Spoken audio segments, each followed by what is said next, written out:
दोस्तों इस वीडियो में हम 3 क्वेश्चन करेंगे और तीनों ही मैं आपको शॉर्ट ट्रिक से करवाने वाला हूं, तो वीडियो को पूरा एंड तक जरूर देखिएगा।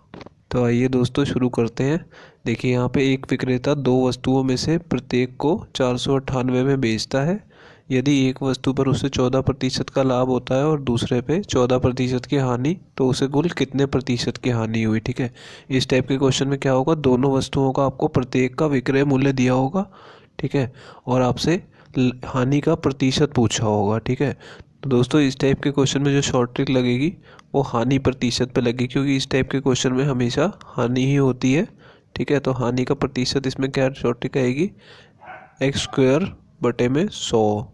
यानी कि एक्स स्क्वायर ले रहे हैं तो एक्स हमारा क्या होगा, ये जो 14% आपको दो बार दिया हुआ लाभ और हानि के रूप में, ये दोनों ही आपके एक्स हैं। ठीक है, तो ये सेम वैल्यू है तो हम इसका स्क्वायर कर लेंगे, 14 का स्क्वायर और बटे में 100। ठीक है, 14 का स्क्वायर क्या होगा, 196 बटे में 100, यानी कि 1.96%। यानी इसका आंसर हमेशा आपका प्रतिशत में आएगा और इसका ये दूसरा वाला ऑप्शन होगा। तो आइए दोस्तों देखिए अगले क्वेश्चन में क्या दिया है। एक विक्रेता दो कुर्सियों में से प्रत्येक को 1800 में बेचता है, यानी फिर से हमें विक्रय मूल्य दिया हुआ है। यदि एक कुर्सी पे 20% का लाभ होता है और दूसरी कुर्सी पे 20% की हानि, तो उसे कितने रुपए की हानि हुई। यानी पिछले क्वेश्चन में क्या था, प्रतिशत में पूछा था, अब हमें रुपयों में पूछा हुआ है। तो दोस्तों इस क्वेश्चन को करने के लिए भी हम सेम शॉर्ट ट्रिक का यूज़ करने वाले हैं, पर इसमें थोड़ा सा आपको और काम करना पड़ेगा। देखिए यहाँ पे पहले तो आपको हानि का प्रतिशत निकाल लेना है, जैसे हमने पिछले क्वेश्चन में निकाला था, एक्स का स्क्वायर बटे में 100, और एक्स हमारा क्या है, 20% दिया हुआ है, तो यानी 20 का स्क्वायर हो जाएगा और बटे में 100। अब 20 का स्क्वायर कितना होगा, 400, 400 बटा 100, यानी कि आपका 2 जीरो से 2 जीरो कट जाएगा, तो 4% की आपको हानि हो रही है। ठीक है, यहाँ तक हमने पिछले क्वेश्चन में भी निकाल लिया था। अब इसे आगे देखिए क्या करना है। देखिए क्रय मूल्य हमेशा अगर प्रतिशत में देखा जाए तो 100% होता है। ठीक है, तो यहाँ पे मैं लिख रहा हूँ 100%, ये आपको हमेशा ध्यान रखना है। और इस पे हानि हो रही है उसे, ठीक है, कितने की हो रही है, 4% की जो हमने निकाली है। ठीक है, तो 4% की हानि है, तो विक्रय मूल्य कितना होगा। देखिए यहाँ पे विक्रय मूल्य हमारा हो जाएगा 100 माइनस 4, यानी कि कितना, 96%। ठीक है, अब ये विक्रय मूल्य हमने प्रतिशत में निकाल लिया। ठीक है, लेकिन रुपयों में देखा जाए तो कितना है ये, एक कुर्सी 1800 की, तो दो कितनी हो गई, 3600 की। ठीक है, तो यानी रुपयों में कितना होगा, 3600 रुपये। ठीक है, और हमें निकालने को क्या बोला गया, कितने रुपए की हानि हुई। ठीक है, तो हानि हमें हो रही है 4% की, तो यानी हमें 4% की वैल्यू निकालनी है। अब इस 96 को मैं 24 से भाग कर दूंगा। ठीक है, ताकि ये कितना बन जाएगा, 4%। तो अगर मैंने इस तरफ 24 से भाग किया है तो इस तरफ भी 24 से भाग कर देंगे, तो यहाँ पे रुपयों में उसकी वैल्यू आ जाएगी। पहले इसे 12 से काट लीजिए, तो ये कितने पे कटेगा, 300।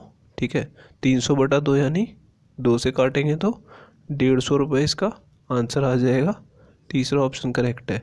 तो आइए दोस्तों अब ये अगला क्वेश्चन हम देखते हैं। एक दुकानदार ने दो घड़ियों में से प्रत्येक को 1365 रुपये में बेचा। यदि एक घड़ी पर उसे 30% का लाभ और दूसरी घड़ी पर 30% की हानि हुई, तो उसे कुल कितने रुपयों की हानि हुई। तो इसको करने के लिए भी दोस्तों हम सेम शॉर्ट ट्रिक का यूज़ करेंगे, क्योंकि जैसे इसमें भी हमें विक्रय मूल्य ही दिया हुआ है। ठीक है, और इसमें कितने रुपयों की हानि हुई है पूछा है, तो हानि पहले हम प्रतिशत में निकाल लेंगे। प्रतिशत में निकालने के लिए फिर से वही शॉर्ट ट्रिक का यूज़ करेंगे, एक्स स्क्वायर भाग में 100। तो ये एक्स स्क्वायर क्या होगा, 30% दिया हुआ है, तो यानी 30 का स्क्वायर और भाग में 100। तो ये 30 का स्क्वायर कितना होगा, 900 बटे में 100, तो यहाँ पे 9% की हमारी हानि आ गई। ठीक है, अब हानि 9% की हो रही है और क्रय मूल्य मैंने आपको बताया था, ध्यान रखना है आपको कि 100% लिया जाता है, क्योंकि ये बेस होता है, तो हमेशा इसको 100% लेना है। और हानि 9% की है, तो विक्रय मूल्य कितना हो जाएगा, 100 पे हमें 9 की हानि हो रही है, तो माइनस कर देंगे 100 में से 9, तो कितना आ जाएगा, 91%। तो ये हमारा विक्रय मूल्य प्रतिशत में आ गया। तो देखिए यहाँ पे 91% विक्रय मूल्य है, और रुपयों में कितना है, एक का 1365 है, तो दो का कितना हो जाएगा, 2 से गुणा करेंगे 2700 30 रुपये। ठीक है, अब हमें क्या निकालना है कि कितने की हानि हुई, यानी 9% की हानि है। तो 9% की वैल्यू कैसे निकालेंगे, पहले हम इसे 1% में बदल लेंगे। दोनों तरफ 91 से भाग कर दीजिए तो 1% आएगा। ठीक है, अब इसे 91 से काटेंगे तो 3 पे कटेगा ये, तो 30 आ जाएगा ऊपर। ठीक है, तो यानी कि 1% कितना हो गया, 30 रुपये। अब इसे 9 में बदलने के लिए दोनों तरफ 9 से गुणा कर दीजिए, तो 9% हमारी हानि थी। ठीक है, और रुपयों में देखेंगे तो 9 × 27 और 1 0 लगेगी 270 रुपये। तो ये हमारा आंसर होगा। ठीक है, अगर ये वीडियो आपको पसंद आई है तो इसे लाइक ज़रूर करके जाइएगा।